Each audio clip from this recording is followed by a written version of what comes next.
बच्चों, मैथमेटिक्स के इस अध्ययन में आपको मैंने संबंध से संबंधित सभी चीजों का अध्ययन कराया। जैसे कार्टेशियन प्रोडक्ट ऑफ सेट क्या है, रिलेशन क्या है, रिलेशन कितने प्रकार के होते हैं, बाइनरी रिलेशन क्या होता है, और हम प्रश्नों पर बाइनरी रिलेशन को एप्लीकेट कैसे करते हैं। मैंने कुछ क्वेश्चन भी बताए हैं। आप उम्मीद करता हूं कि आप उसको आगे प्रोसीड करेंगे, मेहनत करेंगे, और जो कुछ नहीं आएगा उसे आप हमसे बाय मैसेज पूछेंगे। आज मैं शुरू करता हूं फलन, फंक्शन, फलन।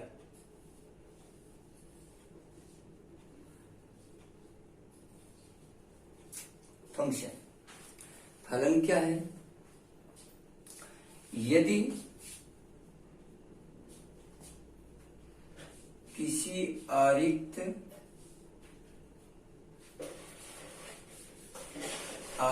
समुच्चय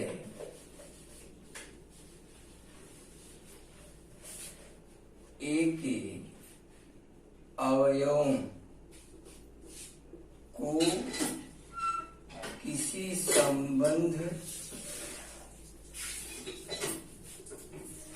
द्वारा समुच्चय बी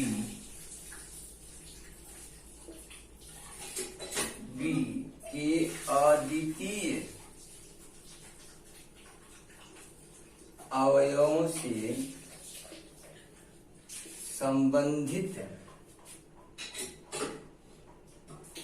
कर दिया जाए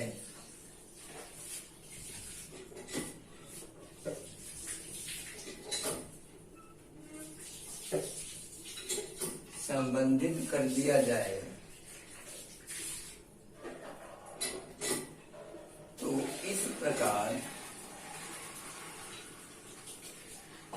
के संबंध को फलन कहते हैं। फलन कहते हैं। ये है बच्चों फंक्शन की डिफिनेशन।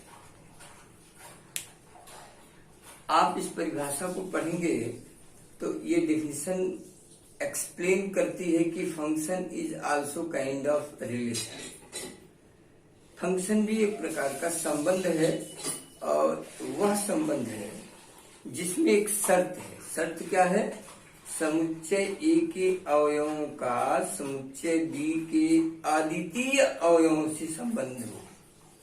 यूनिकनेस एक शर्त है, यानी ए का एक अवयव बी के एक से अधिक अवयव से संबंधित नहीं हो सकता। हाँ, ये हो सकता है कि ए के सभी अवयव बी के एक ही अवयव से संबंधित हो। It may be possible, but ये पॉसिबल नहीं है कि ए का एक ही अवयव बी के दो अवयवों से संबंधित हो जाए। ये अगर ये यूनिकनेस खत्म तो संबंध खत्म। ये है फलन की परिभाषा। अब आइए फलन, जैसे आपको मैंने बताया संबंध का प्रांत, संबंध का परिसर, संबंध का सहप्रांत, उसी तरह फलन। फलन का रिप्रेजेंटेशन बच्चों होता है representation of function f is such that a tends to be. इस तरह, यानी ए से बी में एक फलन। मान लीजिए कोई फलन ए से बी में है, तो फलन का प्रांत समुच्चय ए है। देखिए, यानी अगर ए से बी में कोई परिभाषित फलन f है तो उसका प्रांत क्या है? समुच्चय ए। सह प्रांत क्या है? सह प्रांत क्या है? समुच्चय बी। समुच्चय बी। और परिसर क्या है? परिसर, रेंज। ये क्या है? समुच्चय बी के उन अवयवों का समुच्चय जो ए के किसी न किसी अवयव की प्रतिबिंब अवश्य हो। ये है रेंज की परिभाषा। जैसे अगर मैं कहूं कि रिप्रेजेंटेशन के माध्यम से ये ए है, ये बी है, और ए से परिभाषित कोई फंक्शन एफ है, और 1 2 3 4 5 6 7 8 9, ये देखिए यहां जुड़ा, ये भी यहां जुड़ा, ये यहां जुड़ा। मान लीजिए ऐसे बना, ये फलन तो है, हमारी परिभाषा को संतुष्ट करता है। अब समुच्चय ए की जितनी अवयव हैं, यानी इसका प्रांत क्या होगा? प्रांत। ये हो गया 1 2 3 4 5, ये प्रांत है। सह प्रांत क्या हुआ? 6 7 8 9, ये सह प्रांत है। और परिसर हो गया 6 7 8, 6 7 8। केवल उन अवयवों का समुच्चय जो समुच्चय ए के किसी न किसी अवयव के प्रतिबिंब हैं, केवल वो परिसर है। आप इन दोनों संबंधों से क्या देखेंगे कि range is subset of codomain. हमेशा परिसर सह प्रांत का उपसमुच्चय होता है। निश्चित रूप से यह हो सकता है कि सारे सब के सब जो मेरा परिसर है वो पूरा परिसर ही जो सह प्रांत है वो सह प्रांत ही पूरा परिसर बन जाए, संभव है। लेकिन परिसर कभी सह प्रांत से एक्स्ट्रा नहीं हो सकता। इसलिए range is also subset of codomain. Okay, clear. Next आइए मैं आपको एक्सप्लेन करता हूं काइंड्स ऑफ फंक्शन में। काइंड्स ऑफ फंक्शन, फलन के प्रकार। फलन के प्रकार देखिए, फलन कुल 9 प्रकार के होते हैं। There are 9 kinds of function. 9 प्रकार के फलन होते हैं। कितने प्रकार के फलन? 9 प्रकार के होते हैं।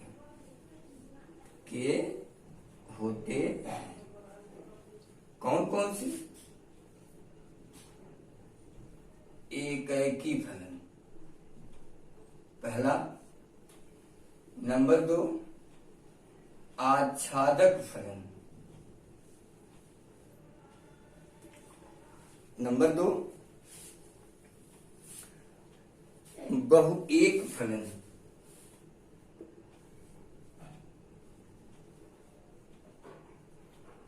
बहुएक फलन। नंबर 3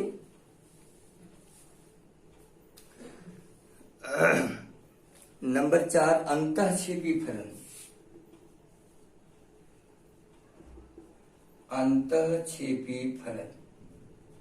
नंबर 5 एकैकी अंतःक्षेपी फलन। एकैकी अंतःक्षेपी फलन।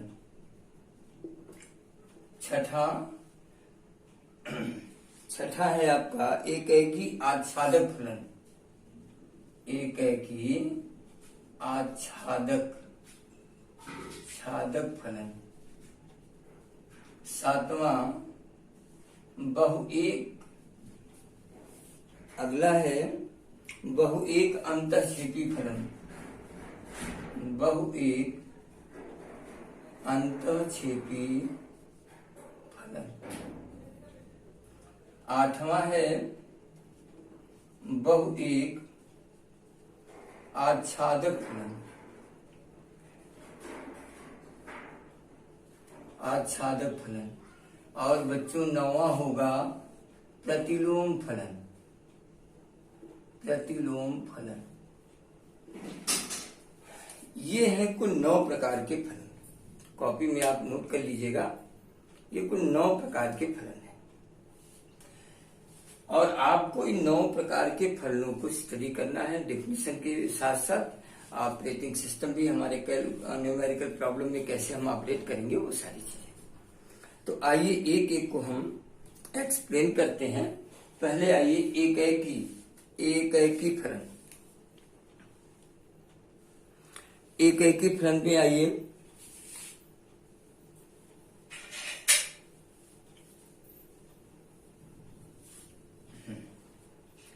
एक फलन।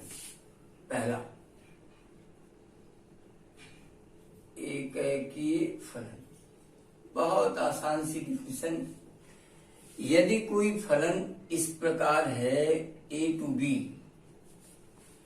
यदि कोई फलन समुच्चय a से समुच्चय b में परिभाषित है, तो फलन के प्रांत के भिन्न भिन्न अवयवों का यदि सह प्रांत में भिन्न भिन्न प्रतिबिंब हो, तो इस प्रकार के फलन को हम एकैकी फलन कहते हैं। Different image of the different element in domain, this is called one one mapping. इसे प्रतिचित्रण भी कहा जाता है बच्चों। वन वन मैपिंग इंग्लिश में इसको बोलते हैं, वन वन मैपिंग। यानी एक प्रांत के किसी एक अवयव का या 2 अवयव का सह प्रांत में एक प्रतिबिंब नहीं होना चाहिए, एक का एक ही हो, एक का एक ही हो। अगर इस प्रकार का रिलेशन है तो जैसे ये देखिए, मैं आपको चित्र के माध्यम से बताता हूं।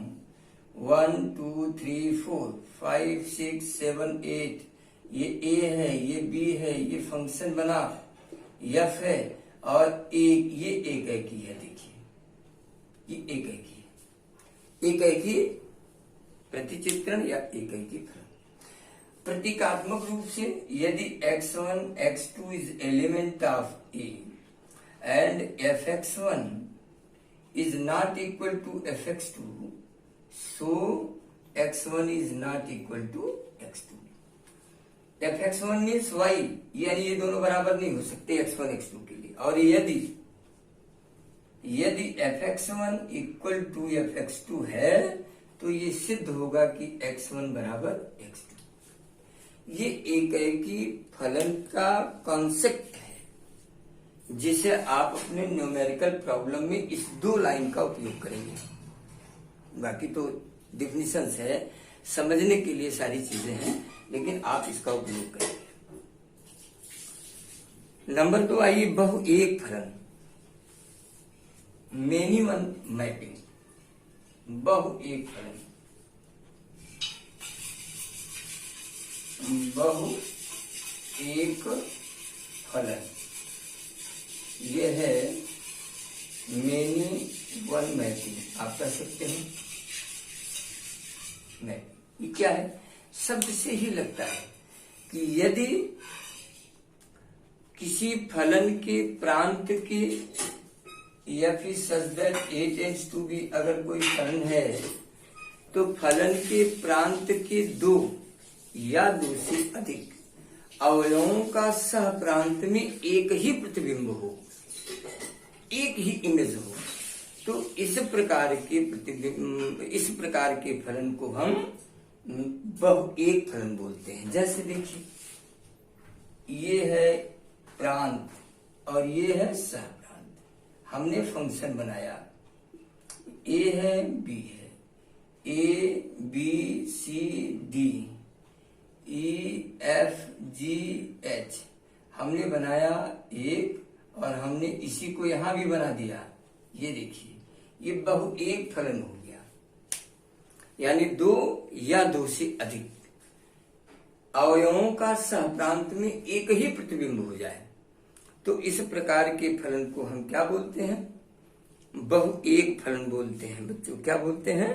बहु एक फलन। अच्छा, जो पीछे बताया हूं, एकी का एक ग्राफिकल रिप्रेजेंटेशन भी होता है। ए ऐसे अगर आप जानना चाहें तो ये वाई एक्सिस, आप जैसे जैसे देखिए, जैसे जैसे आप ऐसे बढ़ेंगे ना, ऐसे सारी वैल्यू बदलती जाएगी। ठीक है,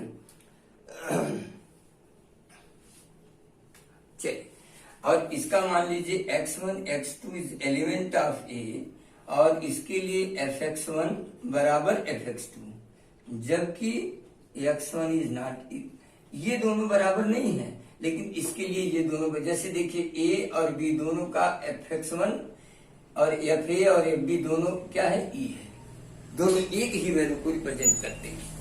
तो इस प्रकार जो है ये बहुपद फलन हो गया। ऐसा कहीं भी कोई भी फलन होगा और या x1 is not equal to x2 implies that fx1 बराबर fx2। ये है बहुपद फलन का कॉन्सेप्ट, जिसका आप प्रयोग करेंगे अपने न्यूमेरिकल में। बहुपद के बाद अब देखिए, इसको अगर आप ग्राफिकली रिप्रेजेंट करना चाहें तो ऐसे कर सकते हैं। ये देखिए आप ऐसे, ये देखिए x के दो मान ऐसे हैं जिनके लिए y का एक ही मान है, और वहां मान क्या, 0। तो अगर इन दो एलिमेंट का, ये प्रांत है, प्रांत के अगर इन दोनों, मान लीजिए आपने कहा भाई -1 -2 -3, 1 2 3, तो -3 और +3 दोनों के लिए y का मान एक ही है, एक ही अवयव है। तो ये क्या बन गया, बहुपद, मेनी वन मैपिंग है ये। यहाँ पर x के प्रत्येक मान के लिए y का मान चेंज हो रहा है, इसलिए ये क्या है, ये है 1-1 मैपिंग, एक एकी प्रतिचित्रण। तो इस तरह फलन का, अब अगला नंबर क्या होगा, अंतःक्षेपी। अंतःक्षेपी, अंतःक्षेपी फलन का मतलब हो गया इनटू मैपिंग। यदि फलन के अंतःक्षेपी फलन, यदि किसी फलन के सहप्रांत में कम से कम एक अवयव ऐसा हो,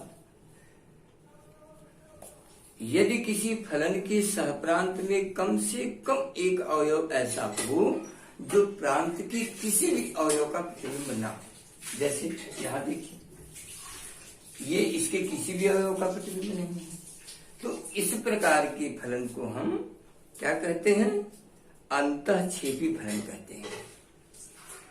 क्या बोलते हैं, अंतःक्षेपी फलन। और ऐसी स्थिति में निश्चित है कि परिसर सबसेट बनता है, परिसर सबसेट बनता है सहप्रांत का, जो हमने आपको बताया था। ये अंतःक्षेपी का कंडीशनल कॉन्सेप्ट है कि अगर परिसर उपसमुच्चय बनता है सहप्रांत का, तो निश्चित रूप से वह अंतःक्षेपी फलन होगा। इसके बाद है आच्छादक फलन, ये सब पढ़े हैं आप, आच्छादक फलन। यदि किसी फलन के सहप्रांत में कोई ऐसा अवयव ना हो जो प्रांत के किसी न किसी अवयव का प्रतिबिंब ना हो, यानी अवश्य हो, डेफिनेटली हो, यहाँ पर कोई एक अवयव ऐसा ना बचे जो यहाँ की किसी न किसी अवयव का प्रतिबिंब ना हो, तो इसे हम कहते हैं आच्छादक। क्या बोलते हैं, ऑन टू मैपिंग, आच्छादक फलन। और इस तरह बच्चों धीरे धीरे आगे चलेंगे। तो मैं आपको होमवर्क देता हूं, आपके पास बुक्स भी होगी, इसको आप स्टडी करिएगा, पढ़िएगा। जब तक आप पढ़ेंगे नहीं तब तक आपको, देखिए सारी चीजें एक बार मैं पढ़ा दिया हूं। ये क्या, ये फलन तो मैंने 2 बार पढ़ाया था और ये तीसरी बार है, तो इसको भी आप थोड़ा सा देख लीजिए, एक बार रिवाइज कर लीजिए, अच्छे से तैयार हो जाएगा। और अन्यथा थोड़ी समस्या आपको होगी। अभी मैंने आपको क्या बताया, अंतःक्षेपी आच्छादक मैंने बताया, आच्छादक फलन, ऑन टू मैपिंग। क्या बताया, यदि किसी फलन f is such that a tends to b में कि सह प्रांत में कोई भी ऐसा अवयव न हो जो प्रांत के किसी न किसी अवयव का प्रतिबिंब न हो, यानी अवश्य हो। तो इस प्रकार के फलन को हम क्या कहते हैं? आच्छादक फलन कहते हैं, ऑन्टो मैपिंग कहते हैं। और इसका मुख्य पहचान क्या है? परिसर। परिसर सबसेट होगा किसका? सहप्रांत का। आप उचित उपसमुच्चय कह लीजिए। Proper subset of codomain. Range is proper subset of codomain in onto mapping. और इनटू मैपिंग में ना, इनटू मैपिंग में तो भाई दूसरी चीज होती है। आज अंतःक्षेपी में कम से कम एक ऐसा होना चाहिए आच्छादक फलन।